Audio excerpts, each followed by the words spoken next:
আমি আসলে কাজ না করলেও যেমন একেবারে কিচ্ছু এসে যাবে না, আর করলেও কিছু এসে যাচ্ছে না। কিন্তু এটা একটা নেশা। এই নেশাটাই তো খারাপ। নেশাটাই তো আমাকে নিয়ে আসে কাজে। আমি যদি এখন তোমার ঘরে কাজ না করি, আমি ডাল ভাত খেয়েও বেঁচে থাকতে পারবো। কিন্তু আমার নেশার কারণেই আসি।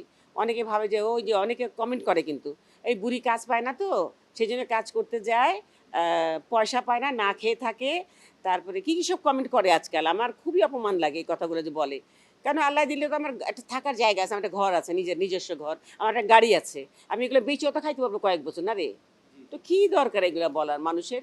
একটা মানুষকে ছোট করে বলার দর্শকের, কিছু দর্শক সবার কথা বলছে তো অবা।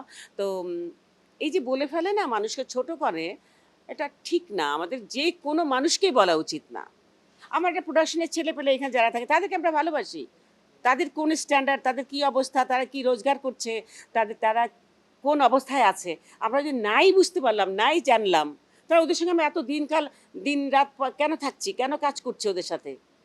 ওদের তো আমাকে বুঝতে হবে। ওরা আমার সাথী। ওরা আমার সাথী, সবাই আমরা একসাথে থাকি। এক এক হাঁড়িতে খাই, একসাথে বসে খাই। ওরা আমাকে খাবার দেয় এনে, একটা পানি দেয়। পানিতে যদি কোনো খারাপ জিনিস দিয়ে দেয় আমি দেখব না। কিন্তু আমার বিশ্বাস ওদের উপরে। বিশ্বাসটাই তো বড় কথা। সম্পর্কটা তো বিশ্বাসের উপরে হয়। ইন্ডিয়ান নাটক তো দেখেছি অনেক। একটা জিনিস দেখতে একটা সময় হয় না যে একই রকম ভালো লাগছে না। আমাদের তো একসময় হয়তো ভালো না লাগতে পারে। এটা আলাদা কথা। একই জিনিস বারবার ভালো লাগে না। কবে এইসব দিন রাত্রে দেখেছি, এখনো যদি কেউ ক্লিপ দেখে বলে, "আল্লাহ কি সুন্দর ছিল।" এই যে পিছনের কথা বলে, তারা যারা দেখেছে আরকি তারা ভাল লাগে। আবার দেখেনি তারা বলে, "ও এমনও হইতো, দেখছি কিন্তু ভাল লাগলো।" এই যে ব্যাপারগুলো। তার মানে আমাদেরকে আমাদের মানুষই দেখতে চায়। আমি বললে পরে যদি ডাইরেক্টর আমায় বকা না দেয়, আমাকে বাধা না দেয় যে, "আপনি কেন বলছেন?"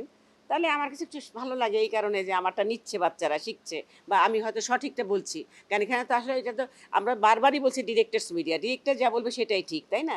কিন্তু তারপরে যখন আমরা বলি যে, এরকম হলে ভালো হয়, এরকম হলে ভালো হয়।" ডিরেক্টর যখন মেনে নেয়, মানে সঠিক ভেবে মেনে নেয়, তখন শান্তি লাগে, ভালো লাগে।